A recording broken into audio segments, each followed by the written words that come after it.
Deer aspirant and learner প্রত্যেককে welcome আজকের এই সেশনে।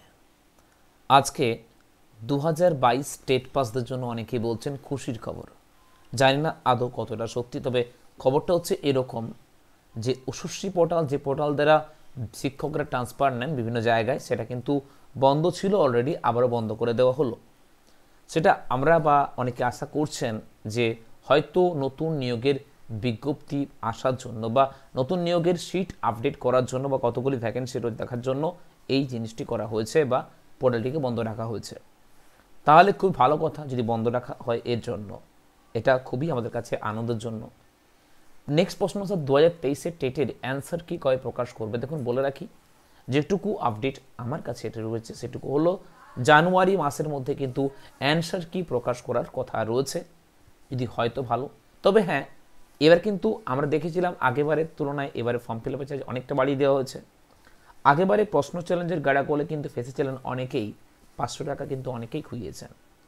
এবার প্রশ্ন চ্যালেঞ্জের গাড়া করলে কিন্তু আবারও আসছে, অতএব প্রত্যেককে বলবো একটু সাবধান।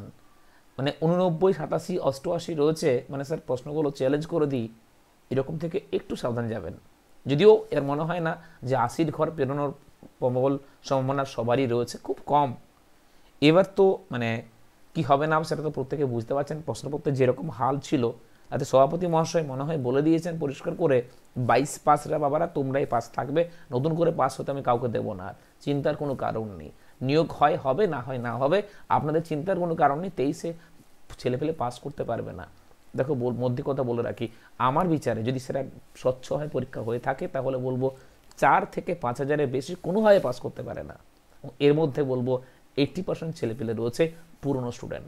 নতুনদের সংখ্যা যদি বলতে হয়, আমার মতে বলে ম্যাক্সিমাম থেকে হতে পারে 1000।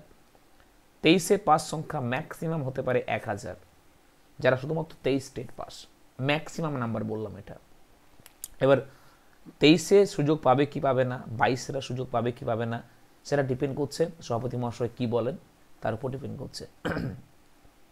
আশা করি যদি নিয়োগ বিজ্ঞপ্তি আসে, তার মধ্যে যদি রেজাল্ট বেরিয়ে যায়, তাহলে প্রত্যেকে সুযোগ পাবেন। কারণ পরিষ্কার বলা রয়েছে টেট পাস মানে পরবর্তী নিয়োগ প্রক্রিয়ায় অংশগ্রহণ করতে পারেন। এবার সভাপতি মহাশয় কি বলেন না বলেন সেটা তো সময় বলতে মানে কথা বলবে। তবে এটুকুই আপডেট হলো, উষশ্রী পোর্টালকে বন্ধ করে দেওয়া হয়েছে। অ্যান্সার কি জানুয়ারিতে প্রকাশ করা হচ্ছে এবং সেটা রেজাল্ট হয়তো ফেব্রুয়ারির মধ্যে প্রকাশ করে দেওয়া হবে। প্রশ্ন চ্যালেঞ্জ কিন্তু জানুয়ারি থেকে শুরু হয়ে যাবে। সেই গাড়া করলে কিন্তু আপনারা প্রত্যেকে সাবধান থাকুন একটু। এবং এটুকুই আজকের মতো আপডেট। অবশ্যই নতুন চ্যানেলটিকে সাবস্ক্রাইব করে রাখতে পারেন যদি আপনার মনে হয় আপনার জন্য হেল্পফুল রয়েছে। যদি অবশ্যই চ্যানেলকে লাইক অ্যান্ড শেয়ার করতে পারেন বন্ধুদের সাথে। দেখা হবে, চলুন নেক্সট সেশনে। ভালো থাকুন প্রত্যেকে, সুস্থ থাকুন প্রত্যেকের দিন শুভ হোক।